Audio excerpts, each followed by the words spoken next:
Welcome to our second video of our series about loneliness. In the first one, we spoke about why we are actually experiencing it, and we identified what kind of connections you need in order to overcome it. So if you missed that one, you might want to watch it too. I will put the link for that in the description below.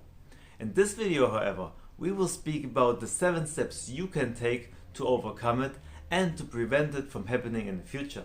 So if you don't want to have this feeling ever again, stick around to the end of this video. So let's get started. Lonely people often crave human contact, but their state of mind makes it difficult for them to connect with others, especially when they have been lonely for a while. That's why it's important to act immediately to not fall into this trap, which leads us to the first step you can take. Accept that you feel lonely. Don't ignore this feeling or it will grow stronger and you might end up being frustrated and depressed. Many people are ruled by their emotions without any awareness that it's happening. The problem is that it's not just impact your mental health but your physical as well. But we will talk about that in another video. For now it's important that you don't just ignore the feeling and hope that it goes away, but you acknowledge it. The second step is to understand that this is a message from your brain to take action and make connections to others. Don't make this emotion wrong. Be thankful that there is a part of you who is sending you the signal for support. It simply means that some form of connections you need haven't been met and that it's time to do so. Which leads us to the third step. Identify what kind of connection you need. We spoke about that more deeply in the first video. So if you haven't watched that one, now would be a good time. But as a short refresher, it simply means that we all can have a different need for connection. It can be intimate, it can be a friendship, or just someone to talk to.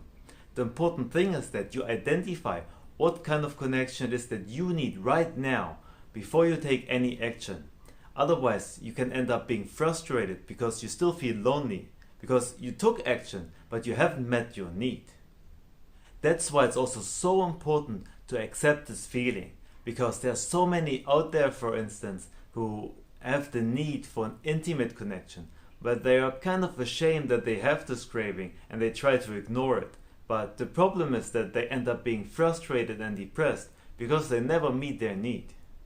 So once you accepted your feeling, you understand that this is a message from your brain to take action, and you identified what kind of connection it is that you need right now, you can go to the fourth step, which is realizing that you can take action right now to do something about it. Call someone immediately, reach out to friends and family members, find people that have the same interests that you have, or invite them to activities that you like to do, or maybe try out a dating website if it's more an intimate connection that you need. The thing is, even during lockdown, there are many ways to connect with others. That's why I personally wouldn't call it social distancing, rather physical distancing, but that's just my opinion. But if all of these steps haven't worked so far, or you simply want to go one step further, you can go to the fifth step, which is helping others. Right now there are many people out there who feel lonely or who have other kinds of problems, and they would love to have someone to talk to. And by reaching out to them and focusing on their feelings instead of yours, you will get rid of your lonely feeling in no time. Plus, you have the chance to form a really strong bonding, because especially in times like this, we tend to open up more to others. And if you are vulnerable to them and show your side, then you both can form a really deep and strong connection that lasts for a lifetime. And even though we don't speak directly to one another, I certainly appreciate you for watching this, because this means that you care about other people and you love being around them. And I believe that together we can create a much better life for all of us. Which leads me to the sixth step, helping the environment. To understand how this can help you, let me tell you a bit about my story. There was a time in my life where I really felt very lonely. I withdrew myself from the world and from other people because of my autoimmune condition. I was in a lot of pain and had a lot of struggles, but people didn't seem to understand what's going on because you couldn't see it from the outside. And some even thought I would just pretend to be in pain. So I was just spending a lot of time at home, feeling miserable and lonely. But I always had a strong connection to nature and the will to do something for our environment and our planet. So I decided to do something small, something that I could do even with my autoimmune condition. And I looked up online and found that beach cleanup event that was hosted nearby, and I joined. And I didn't expect much, but I never thought what impact that would have on myself and the environment. After all, it's just a cleanup, right? Boy, was I wrong. First off, just being out there in the sun, having the cool breeze and hearing the waves was so amazing after spending all that time at home. But there were also so many great and kind people. Even some from other countries that were on vacation, but they still wanted to do something for the planet, which I find is really remarkable.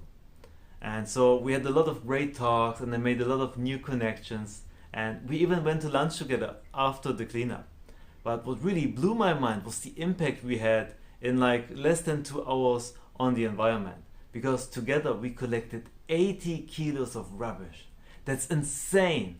I never thought there would be so much rubbish around. And I can honestly say, at the end of the day, I felt so amazing. I was out in beautiful nature. I made so many new connections with great and amazing people. And we had a big impact on the environment. I tell you, there was no more sign of loneliness. And I looked up instantly for the next event that I could join.